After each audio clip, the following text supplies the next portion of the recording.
Il me fait plaisir aujourd'hui de rendre publique une étude très fouillée portant sur les meilleures pratiques à travers le monde et démontrant l'urgence de doter le Québec d'une loi protégeant les divulgateurs. Dans la foulée des travaux de la commission Charbonneau et des multiples témoignages de corruption et de collusion largement publicisés ces temps-ci, cette loi s'impose. Alors que le gouvernement Marois a rapidement déposé un projet de loi sur l'intégrité dès les lendemains de son élection, nous attendons toujours, presque une année et demie plus tard, cette autre pièce législative majeure. Pourtant, le ministre Bédard nous avait affirmé, à l'automne 2012, qu'il déposerait un projet de loi protégeant les divulgateurs lors de notre passage à la commission parlementaire portant sur le projet de loi numéro 1, la loi sur l'intégrité en matière de contrat public. Nous sommes déçus que cela ne fasse pas partie du menu législatif de la présente session parlementaire. Pourtant, plusieurs organisations internationales recommandent aux États de se doter de mécanismes légaux de protection des divulgateurs dans le cadre d'une lutte efficace contre la corruption. Citons l'ONU, l'OCDE, l'Organisation des États américains, le Conseil d'Europe et le G20, pour ne nommer que ceux-là. Déjà, plus de 60 pays, dont le Canada, gouvernement fédéral et 4 autres provinces, ont emboîté le pas. Qu'est-ce qu'un divulgateur? On a une définition très complète donnée par Transparency International que vous retrouvez dans l'étude. Mais en gros, qu'est-ce que c'est un divulgateur? C'est quelqu'un qui a connaissance qu'un acte répréhensible de fraude, de collusion, de mauvaise gestion des fonds publics a été commis dans le cadre de son milieu de travail et qui ose le confier à d'autres au risque de subir des représailles. Pour contrer l'omerta que subissent dans leur milieu de travail les divulgateurs, le processus de divulgation devrait être expéditif et doté de mécanismes de suivi rigoureux. Nous avons scruté en profondeur une douzaine de lois à travers le monde. De toutes ces lois, seules celles avec des dents ont un impact positif sur l'intégrité. Le nerf de la guerre d'une procédure efficace sera la confiance que les éventuels divulgateurs auront envers le système mis en place. Dans notre étude, nous formulons 14 recommandations qui peuvent inspirer le législateur et faire en sorte que nous ayons une loi qui fasse école dans le monde et qui permette au Québec de se positionner comme un champion de l'intégrité. Je vous fais part de quelques-unes de ces recommandations-là qui se retrouvent dans notre document. Bon. D'abord, il faut prévoir un large éventail de types de divulgation faites de bonne foi. La divulgation de mauvaise foi devrait être sanctionnée de façon à éviter les abus et à répondre aux arguments de ceux qui ne veulent pas d'un bon système pour protéger nos divulgateurs. Inverser le fardeau de la preuve. Deuxième recommandation, inverser le fardeau de la preuve. Ce serait à l'employeur de prouver qu'une quelconque mesure de représailles n'a pas été prise pour punir une divulgation. C'est une recommandation du juge Gomery, lors de son rapport d'ailleurs. Et ça existe déjà dans le cas des femmes qui sont en congé de maternité ou des représentants syndicaux dans les organisations, de façon à leur permettre de pouvoir continuer à faire leur travail en bonne conscience. C'est une idée qui est très importante et qui a déjà été relevée par le ministre Bédard. Autre recommandation, confier à un organisme indépendant, comme le protecteur du citoyen ou le vérificateur général, mais je vous dirais que nous, on a une préférence pour le protecteur du citoyen. Vous verrez dans l'étude que la plupart des provinces qui ont emboîté le pas ont choisi leur ombudsman. C'est une institution qui nous semble tout à fait appropriée et apte à remplir ces responsabilités-là, à assumer cette responsabilité. Donc, de confier à cet organisme indépendant la supervision de l'application de la loi, de la réception des plaintes de représailles et de la capacité de recommandation contraignante et de déférence à l'UPAC ainsi qu'aux instances judiciaires appropriées. Bref, de traiter le dossier et de trouver le bon endroit où il doit être traité. Autre recommandation, il faudrait rendre tout acte de représailles par l'employeur contre la divulgation passible de mesures disciplinaires ou de poursuites civiles ou criminelles selon la gravité des gestes posés.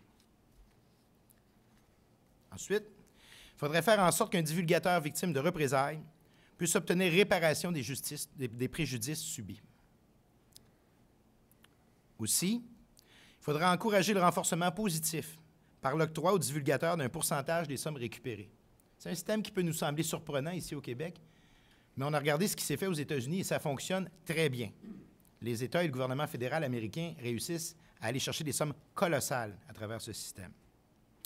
Et enfin, autre recommandation, il faudrait que cette loi-là couvre autant les travailleurs permanents que les employés atypiques des secteurs publics et privés qui touchent au contrat public. En conclusion, je vous l'ai dit, je vous le dirai encore, tout reposera sur la capacité du système mis en place à susciter la confiance de l'ensemble des acteurs et particulièrement des éventuels divulgateurs. Merci. Merci, M. Perron. Oui. Pardon? Non, non, non, vous pouvez poser les questions. Je suis là en appui.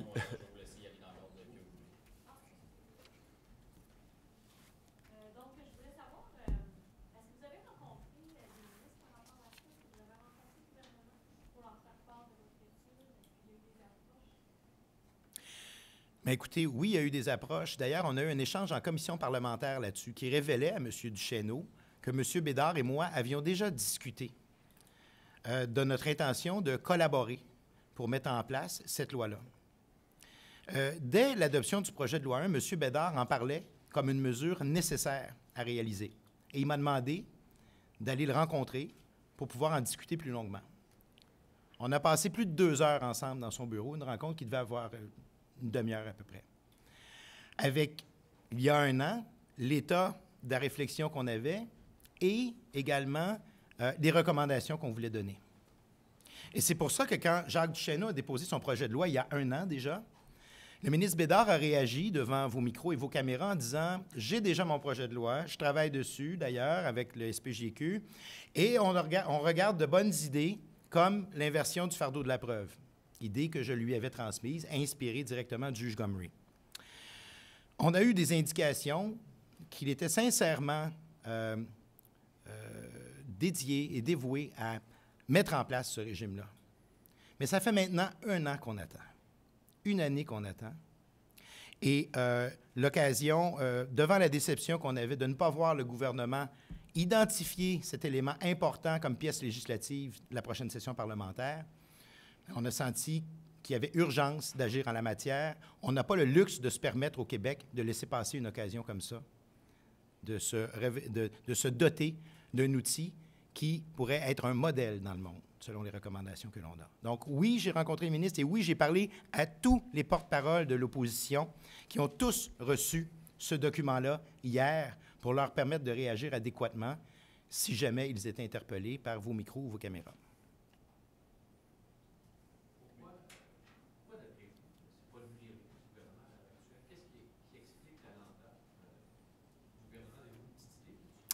Je n'ai aucune preuve que ce n'est plus une priorité du gouvernement.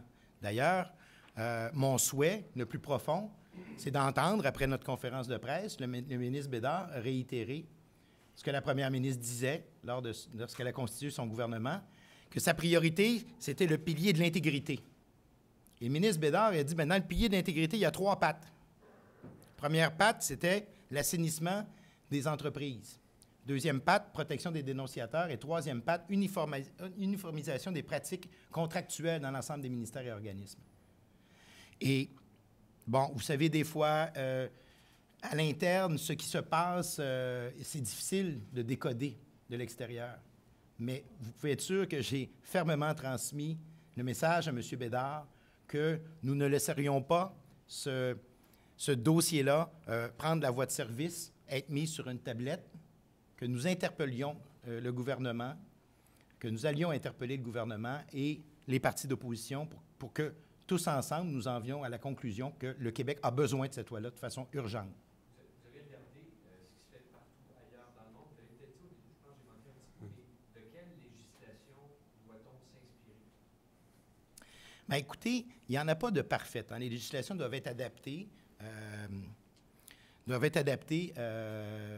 À la société dans laquelle ils sont appliqués.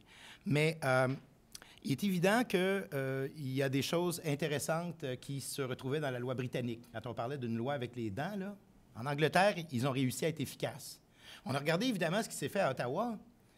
Mais les critiques de la vérificatrice générale à l'époque, d'un système inefficace qui avait en quelques années donné aucune divulgation, les critiques aussi, les recommandations du juge Gomery dont on n'a absolument pas tenu compte, nous ont inspirés pour concevoir un modèle qui, lui, fonctionnerait. Il est évident, je suis allé passer quelques jours à Washington, où là, on m'a vraiment fait part de ce qui avait été fait au cours des 15 dernières années. Et là, il y avait des choses extrêmement intéressantes. L'idée d'octroyer là, une partie des sommes récupérées à un éventuel divulgateur est quelque chose qui marche là-bas. Est-ce applicable dans notre culture? Ça vaut au moins la peine qu'on lance le débat.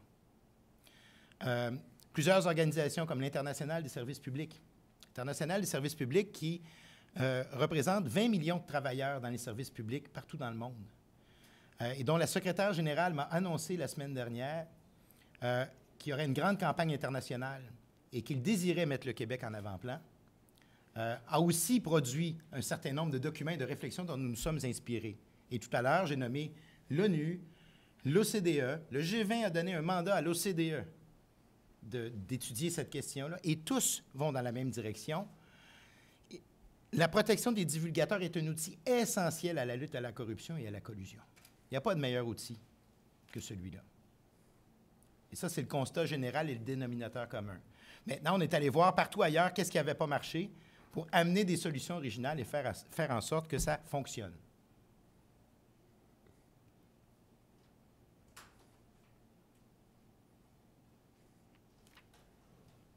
Est-ce qu'il y a d'autres questions? Non, ça va être tout. Bien, merci beaucoup, c'était très clair. Merci. Merci.